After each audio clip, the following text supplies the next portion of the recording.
Saludos amigos, buenos días, gracias por acompañarnos una semana más en Últimas Preguntas. Hoy estamos en la preciosa ciudad de Valencia. Nos hemos desplazado hasta aquí porque vamos a hablar de unas reliquias que, según la tradición avalada por los estudios científicos, nos van a acercar, nos acercan de hecho a la pasión, a la muerte y a la resurrección de Jesucristo. Vamos a hablar en concreto del Santo Cáliz, que está aquí en la Catedral Valenciana, enseguida lo vamos a ver, y vamos a hablar también de la Sábana Santa de Turín y del Santo Sudario de Oviedo. Hemos elegido Valencia para hablar también de estas dos telas, porque aquí en Valencia está el Centro Español de Sindonología. Así que si nos acompañan, estamos encantados de hablar de ese tema, yo creo, tan interesante.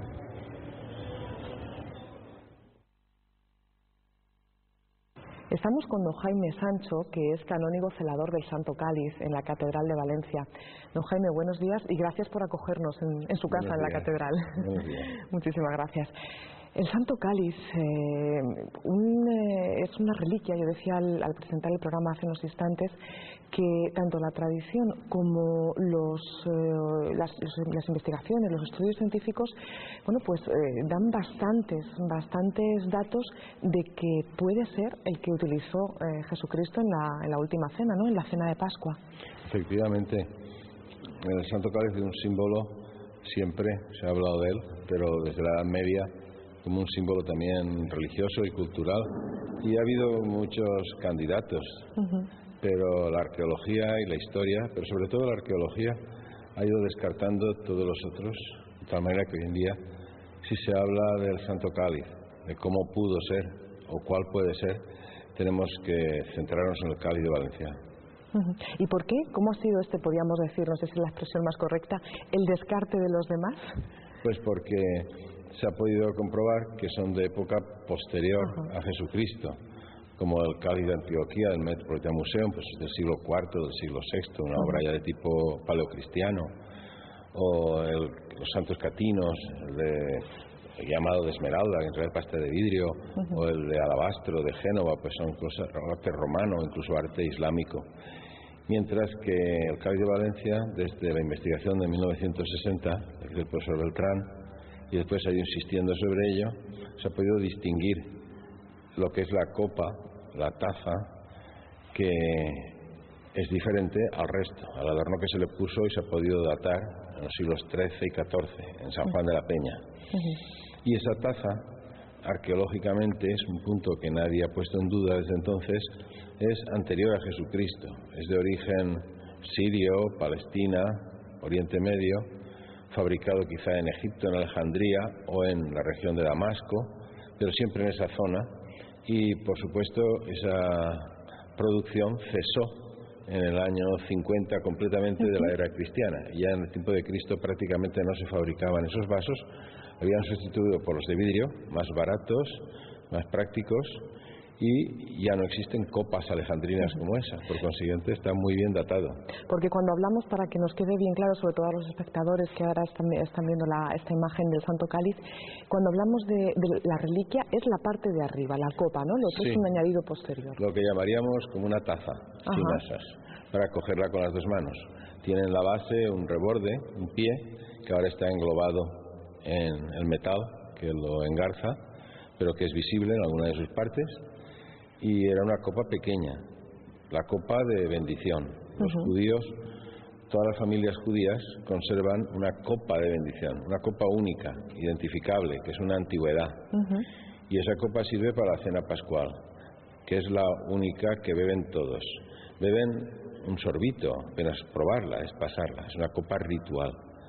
Y la familia que recibió a Jesús, el Jueves Santo, en un salón bien puesto, con triclinio, con divanes, como dice el Evangelio, no en un sitio pobre o debajo de una escalera, como en una cuadra, como lo pintan a veces. Sí, incluso las películas nos han dado esa imagen, ¿no? Sí, Pasolini, Cefirelli, pero incluso los libros de religión, los catecismos.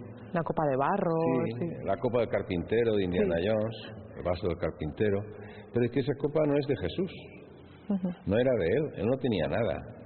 Él llegó allí con los discípulos, aceptó aquella hospitalidad, quiso que la última cena fuera un ambiente decoroso, ritual, enseñándonos también que la Eucaristía es un acto sagrado, que no es una cosa que se puede hacer en cualquier lugar, en la mesa de un bar o en en cualquier sitio. No, es un sitio, digamos, adecuado, preparado para el respeto que merece. Y él quiso ese respeto y ese decoro para esa cena de despedida. Entonces aquella familia que le puso todo, le pondría la vajilla, le pondría los manteles, es lógico que le presentara para la copa tercera, la copa de bendición, su copa familiar, un vaso perfectamente identificable y que vemos por monedas de la época también judías, esas copas de la alianza, esa copa de bendición, idénticas a de Valencia. Don Jaime, a mí lo que me llama la atención es que estamos, claro, hablando de una pieza que tiene más de 2000 años de historia, que ha viajado por muchísimos lugares, en muchas de estas ocasiones huyendo de guerras, huyendo de conflictos. A mí, como digo, lo que me sorprende es que haya llegado hasta nuestros días completamente íntegro, siendo además una pieza delicada, ¿no? Muy frágil.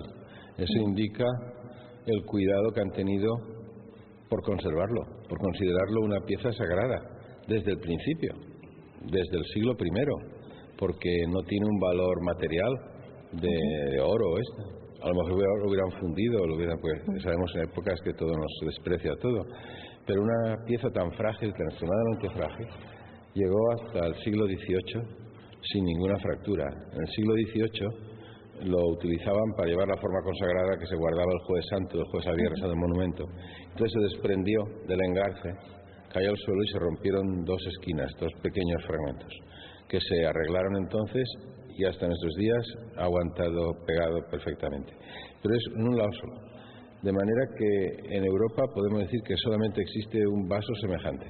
Está en el British Museum, es de una piedra distinta, es una sardónica distinta, no es tan hermoso, es veteado más sencillo, pero tiene el canalito alrededor, el pie, es una manufactura muy parecida.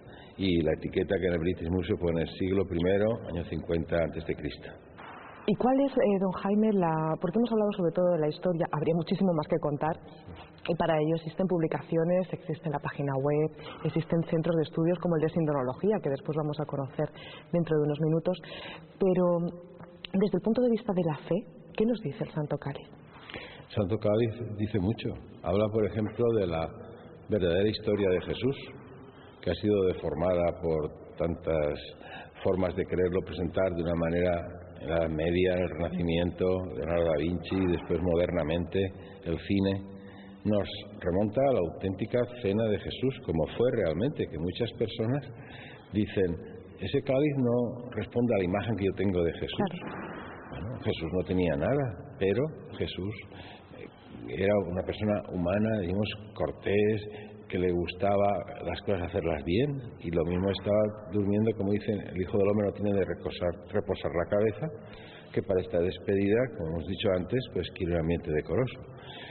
Después nos habla de que la última cena fue algo que ocurrió realmente, no es un mito, una historia, una parábola o algo así, no, fue algo que ocurrió tan realmente como es material esa pieza de piedra preciosa.